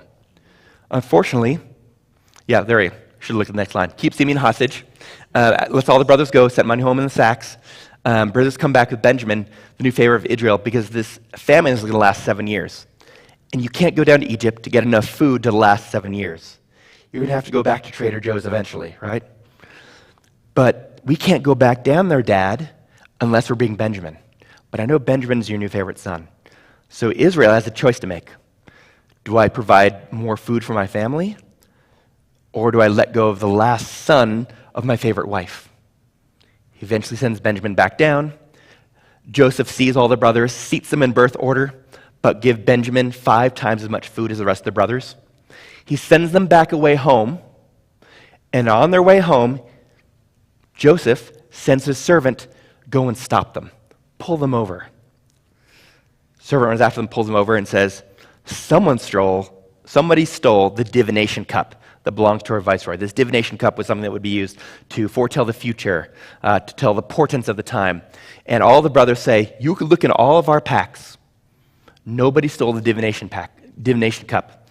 So the servant looks in all the packs, finally comes to Benjamin's pack, opens it up, and lo and behold, there's the divination cup. Why is Joseph doing this? I think Joseph is doing this to test the current family system. Because if all the brothers did not like Benjamin, this would have been a perfect excuse, a perfect alibi. Coming back home, sorry, Dad, Benjamin, your favorite son, he stole the divination cup. There's nothing we could do. So he's down in Egypt imprisoned. He's gone. We couldn't do anything. That's what they could have done, right? Very clearly given this opportunity to do so.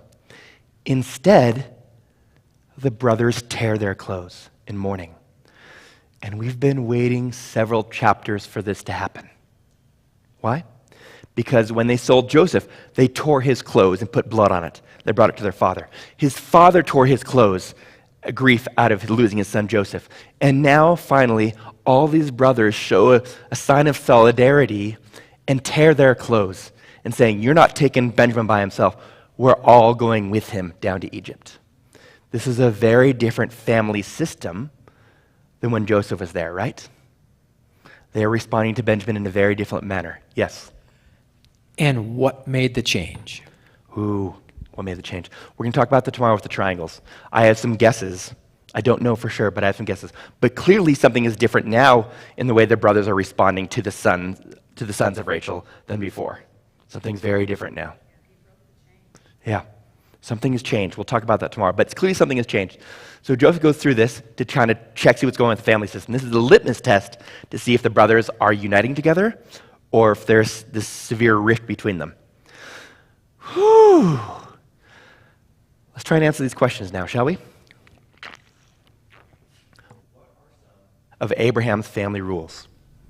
What are the intergenerational patterns of behavior?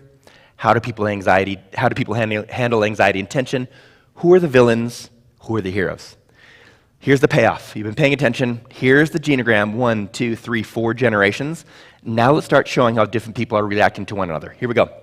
Defiance. These individuals, Hagar, Ishmael, Esau, Gad, Asher, and the other sons of Leah, they were all defiant. Do you see this? So every generation there's some defiance. These are the liars. These are the liars of the family. It's all the people with purple around them. Notice how some of these liars are the heroes of the story, right? Supposed to be the heroes, yes. Explain to me again what you mean defiance.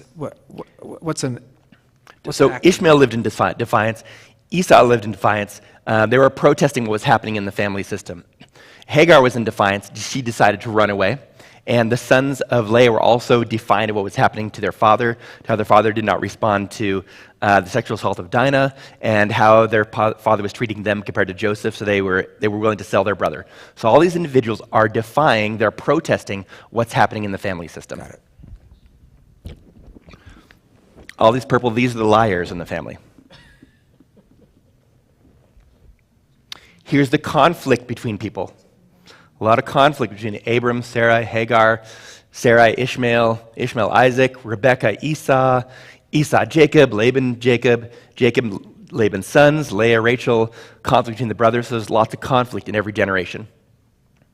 There's favoritism, severe favoritism in every family. In fact, it's the youngest child that is favored, that has a clear favoritism in the family. And there's discrimination against people. Yes?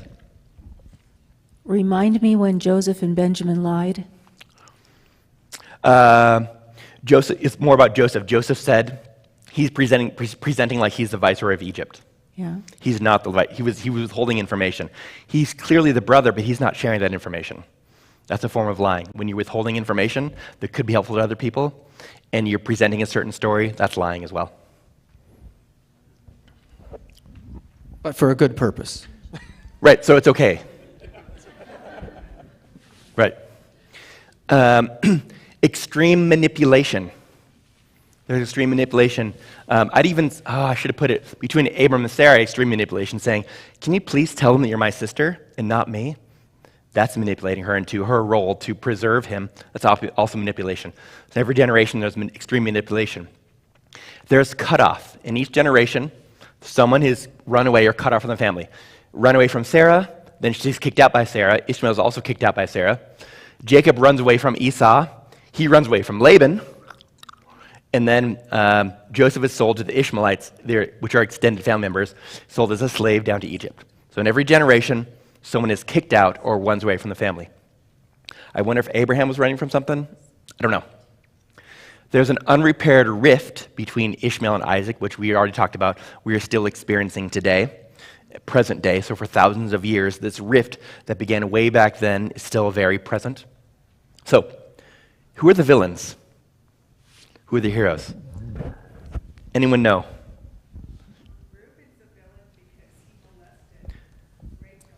Yeah, Reuben's a villain because he slept with Rachel's handmaid. Okay, so he's a villain. Good. So Reuben's a villain. Who else is a villain?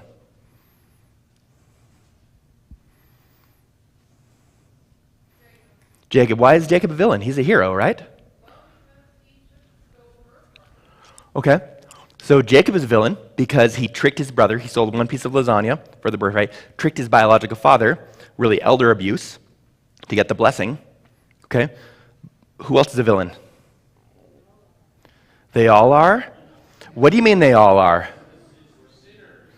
We're sinners. Yeah. Sometimes we like the idea of a binary of good people and bad people in the family. And we like that when we are the good people, right? We're the good people, someone else is the bad person.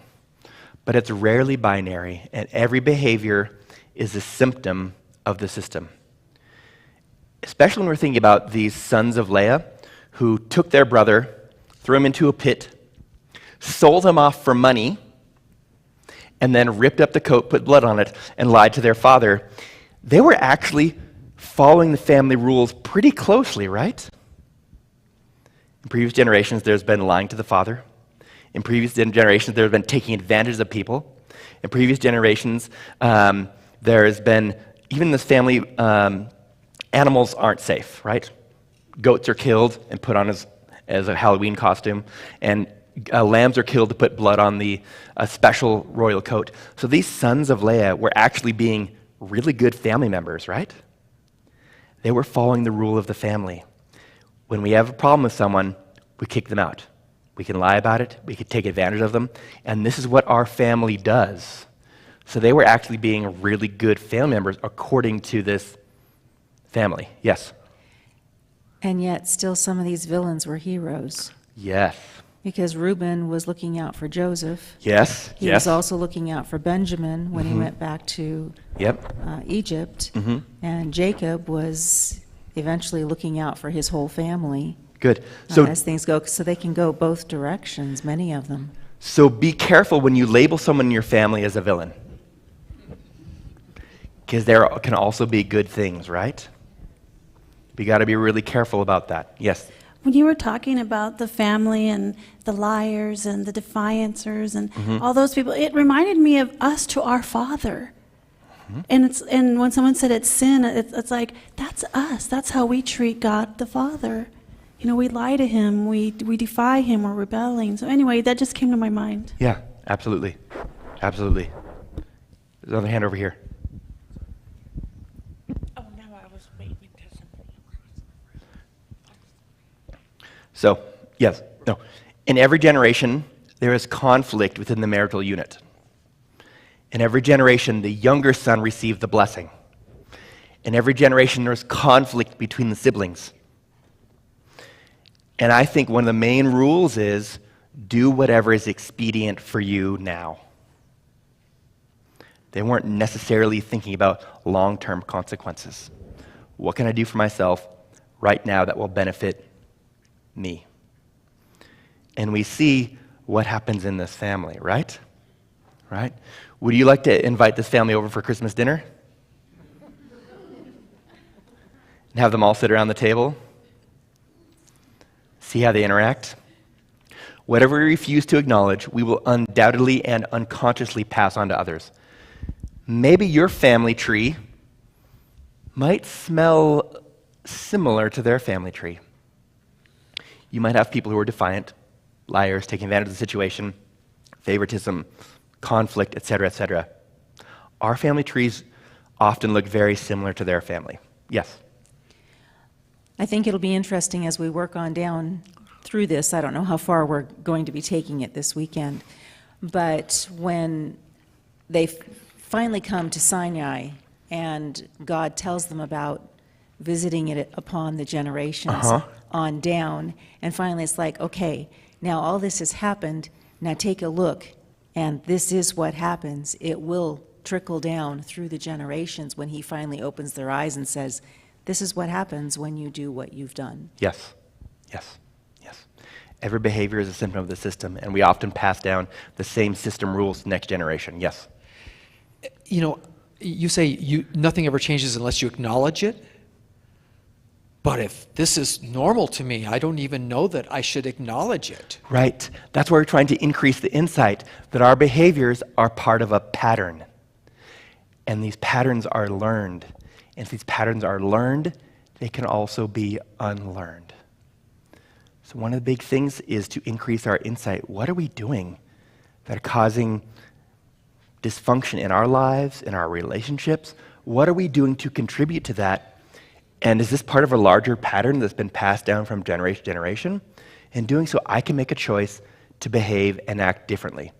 Joseph, when he was separated from his family system, he started acting differently. In fact, he became the savior of his family and all the people in the region, and he changed and he was behaving differently from other people. He might have grown up in more conflict had he stayed a part of his family. Let's look at a few more things. Genesis 25, verse 7. These are all the years of Abraham's life that he lived. We're looking at life satisfaction here for Abraham, Isaac, and Jacob. 175 years, Abraham breathed his last and died at a good old age, an old man and satisfied with life. And he was gathered to his people. That's Abraham. Let's look at Isaac. Genesis 35, verse 28. Now the days of Isaac were 180 years, so 5 years more. Then Isaac breathed his last and died, and was gathered to his people, an old man of ripe age. What's missing here? Satisfied with life. Good. And his sons Esau and Jacob buried him. Let's go to Jacob/Israel. So Jacob and Pharaoh are having a conversation. And Jacob responds, the years of my living abroad are 130. Few and unpleasant have been the years of my life. What's different? Living long, satisfied with life. Living long, not satisfied. Few and unpleasant have been the years of my life. So life satisfaction has gone down each generation. This is what happens when anxiety is passed down to the next generation, not dealt with. It's what happens when anxiety and these dysfunctional behavior patterns are passed down. The future generations have to bear the brunt of that. If we want to make changes in future generations, we don't make them in future generations. We don't make those changes there. We make changes in our own lives. Even now, we make changes in our own life, and we can free up space for future generations to also have changes. Too many people spend their lives being dutiful descendants instead of good ancestors. The responsibility of each generation is not to please their predecessors, it's to improve things for their offspring. It's more important to make your children proud than your parents proud. Here's the end of the story, Genesis 48. The swapping of the hands. So Jacob is old, And it was told to him, behold, your son Joseph has come to you. So Israel collected his strength and sat up in bed. Then Jacob said to Joseph, God Almighty appeared to me at Luz in the land of Canaan and blessed me. And he said to me, behold, I will make you fruitful and numerous, and I will make you a multitude of peoples, and will give this land to your descendants after you an everlasting possession. This is echoes of God's call to Abraham, right? Promise of a family and land. He's recounting this covenant he made with God. Now your two sons, talking to Joseph, who were born to you in the land of Egypt before I came to you, are mine. I'm adopting these two sons. I'm adopting Ephraim and Manasseh shall be mine, as Reuben and Simeon are.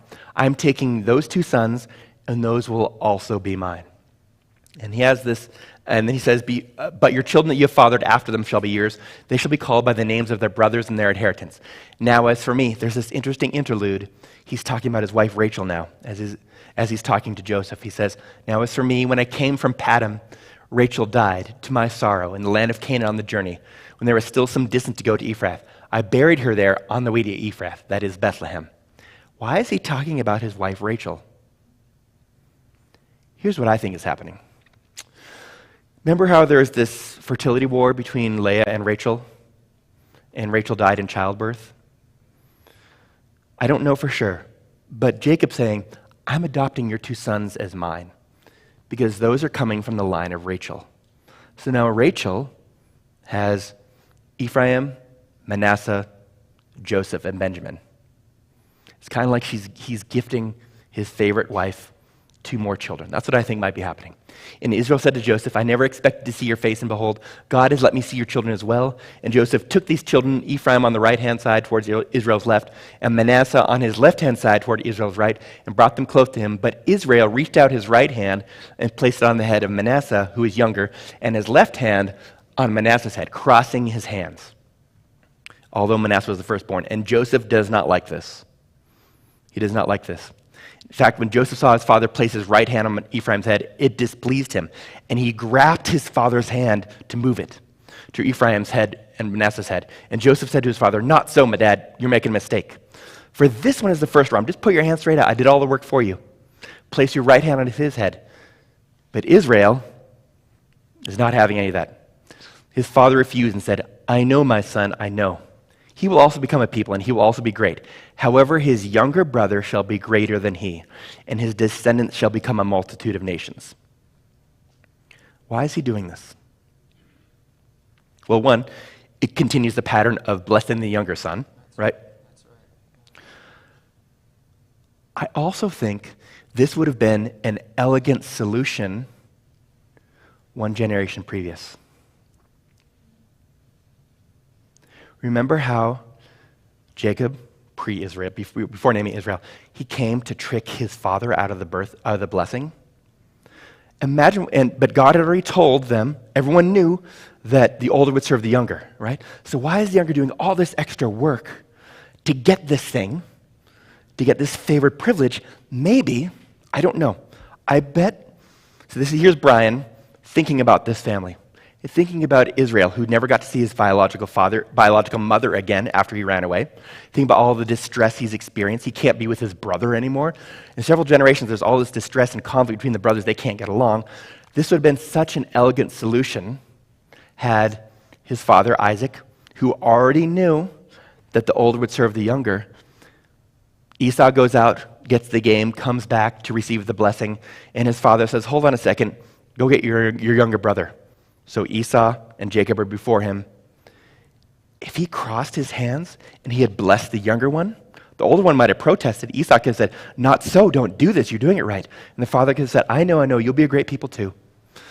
But I'm blessing the younger one. And the family could have stayed together again. This family has a lot of challenges staying together. They can't get along. In every single generation, there's conflict. And the solution is get what I want and kick someone out. This is a rough family to be in. And the life satisfaction of the patriarch goes down each generation. Okay, closing theological reflections, because we've been talking about the family, and I'll talk about God. And then I want to open up for observations, because I know I missed some stuff. So I want to hear what you all saw. So first, God chose to make and remake his covenant with this family, this imperfect family, right? People in this family seem to work really, really hard, even taking advantage of others they're supposed to care about, to obtain or protect God's already promised blessings, as if we have to take something from someone else so we can receive the blessing from God. Yet sometimes they also seem to put that promise in jeopardy because they're running around, they're not staying together. God works even harder to not let our dysfunction ruin his covenant with us. It's righteousness by faith, not works, for a reason, right? There's a contrast between God's fierce covenantal loyalty, his hesed toward his people, compared to Abraham's family loyalty. And not very loyal to each other. And finally, sometimes the actions of one person can change the family tree. It only takes one person to make a choice, to decide, I'm not going to do this anymore. I don't want to behave in this manner anymore. I don't want to operate in this pattern anymore. I don't want to engage with other family members in the same way. I'm not willing to do this anymore. And you can change your family tree. Often, we're not getting out of dysfunctional emotional behavior patterns until we get clear of these toxic systems, whether it's families, organizations, churches, relationships, in which we're enmeshed. It's hard to heal when the relational oxygen we're breathing every day is polluted. Joseph was sent away. And what a blessing for him and others, right? He got clear of that, dare I say, toxic system. And he's able to behave a different way. And in doing so, he's able to save his family and the community around him. Jeremiah 31:29. In those days, they will not say again, the fathers have eaten sour grapes, and the children's teeth are set on edge. So what stuff did you notice in Abraham's family that I missed? How might this change the way you see Abraham's family? Or how might this change the way you see your family or romantic relationship? I want to hear from you. What are some things that I missed?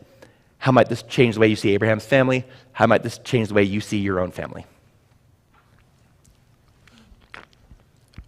I was noticing Joseph you said he was separated from the family system and did well.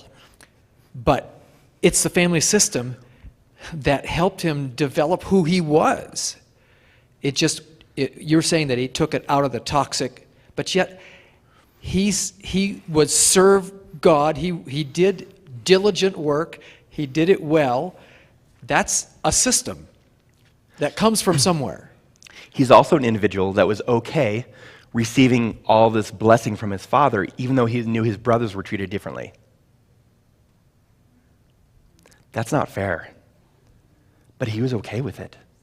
He didn't stand up and say, Dad, you gave me this awesome coat, and I know that I get to sit back at home while the brothers go around and do all the labor, but this doesn't seem right. He didn't protest that. He was okay with it.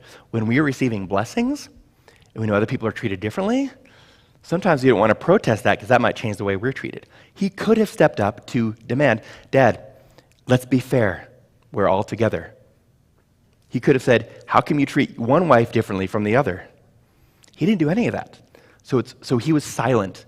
And I think we portray Joseph, and there's lots of things written about Joseph and lots of views about Joseph, but I think he could have done something different in his family. He might have been treated differently had he stood up for his brothers. He didn't. Why did he tell them about his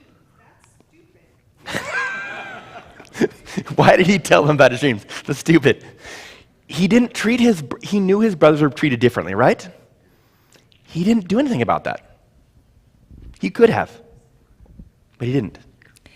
Wasn't Joseph the youngest one before Benjamin came along? Yeah, I think there might have been one or two after him. Okay. But yeah, he was one of the youngest ones, but he was so favored. I'm not so sure that he was as old as his brothers that were sent out to take care of flocks. He's definitely a teenager, though. He's a teenager when he goes out, and at that age, people are definitely taking care of the flocks. He could have been out there, but instead, his dad decided to protect him and keep it at home. He didn't want anything bad to happen to him. So he is sheltered from this other labor responsibility. Are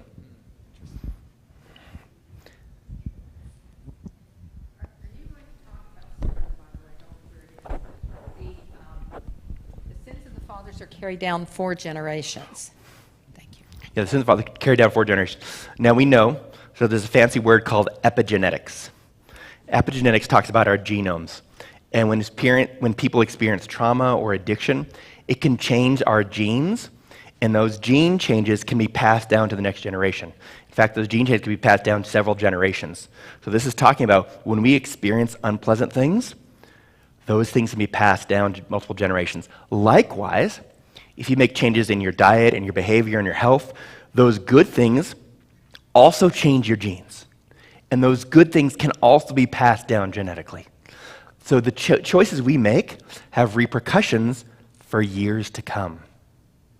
Hand back there, yeah. We observed that the brothers, Joseph's brothers, they changed when they came to Egypt. There was a change, yes. For the better. Yes. Why was that? We're going to talk about that tomorrow. I think there's something happening with the triangles within that family, that the family system is different at the end of the story than when they took Joseph out. Good. Yes, there is definitely a change in the family culture. Absolutely. Somebody has to stop the cycle. Somebody has to stop it. Someone has to make a change. Otherwise, it's going to continue. Good. What else did I miss? How might this change the way you see Abraham's family? How might this change the way you see your own family?